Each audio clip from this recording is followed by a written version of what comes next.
She deserves to get her jersey retired. She deserves to be celebrated at Iowa. This is who she is, and this is what she brings to the table. Stephen A. Smith just left Caitlin Clark absolutely speechless with what he said.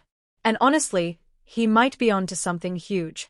In his boldest form yet, Stephen A. declared that Caitlin Clark is a legitimate contender for the MVP of all sports. The WNBA, because the biggest thing about the WNBA is it has not yet been profitable. And with her bringing unprecedented viewership and business to the WNBA, it's a reality worth paying attention to. She's ready. She know it's her second year. She know what type of physicality it's going to take. Look like she's always in great shape, never afraid of the moment. The reaction is immediate and electric. Social media lit up like a scoreboard in overtime. Clips of his declaration trended everywhere, with hashtags like #Caitlin4MVP dominating timelines.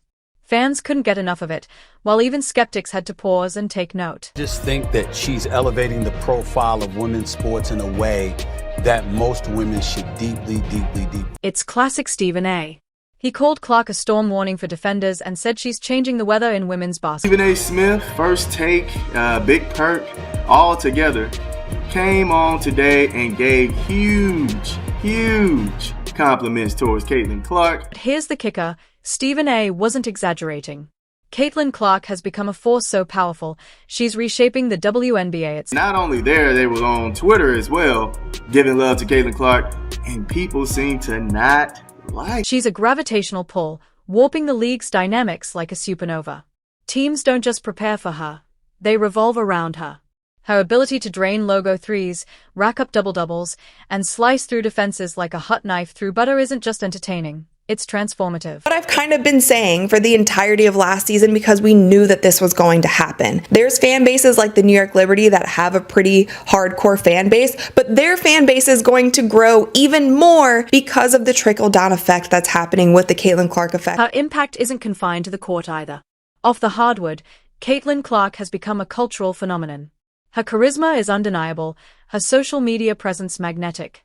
Fans aren't just following her career, they are living it with her. I did an event with her and my guy Mark Shapiro in Iowa. That's his alma mater. 11,000 people showed up. Remember the time she pulled 200,000 likes on a single post before halftime? That's not just popularity, that's influence. So just a different type of electricity, man. Did you hear the roar of the crowd while that shot was in flight? Like, I'm expecting big things from her, especially if her marketability is on a level most athletes can only dream of. She's the face of a new era, one that connects diehard basketball enthusiasts with casual fans drawn to her sheer magnetism. It's no wonder brands and sponsors are lining up. Caitlin Clark isn't just a player, she's a movement, one that's reshaping how we view women's sports. Again, we're talking about Caitlin Clark here. The spotlight been on her for years. She's not going to shy away from it. I expect her to be in the MVP conversation. And this is why Stephen A.'s words carry so much weight. When someone like him, with decades of expertise and a reputation for bold takes, goes all in on a player like Caitlin Clark, it's more than hype. It's a declaration that something extraordinary is happening, a shift in how we understand greatness in sports. WNBA is it has not yet been profitable in a sense that it's able to make enough profit to pay the players a significant salary for the work that they are doing. Let's talk about the WNBA before Caitlin Clark. Arenas were ghost towns. You could hear sneakers squeaking from the cheap seats because, well, there weren't any fans there to drown out the noise. It was the kind of situation where concession stand workers were likely offering buy one hot dog, get 3 tickets free deals. But then Caitlin Clark walked in, and suddenly, we've got fire code violations happening at games. Such a make or break time for these players, for these teams to prove we can get the attendance, we can get the viewership, and the Indiana Fever might be able to do that themselves. Let's take the Indiana Fever, for example. A team that once struggled to get anyone to care, now has people camping outside the ticket office like it's a Taylor Swift concert. These are the same fans who wouldn't have crossed the street for a game a year ago, and now they are skipping rent to sit courtside.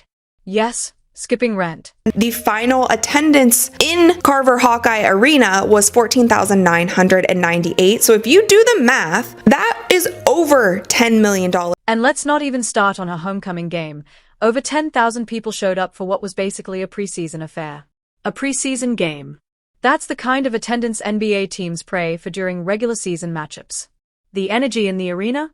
Pure chaos. $1 million being generated in just ticket sales for one preseason game. Think about the ticket sales, and the price of tickets are going to go up. Hopefully it doesn't outpace the actual fans, like it doesn't get too crazy. It already is getting pretty crazy. Fans were screaming, chanting, and doing whatever it took to get a glimpse of her brilliance. It's like the Beatles landed in women's basketball.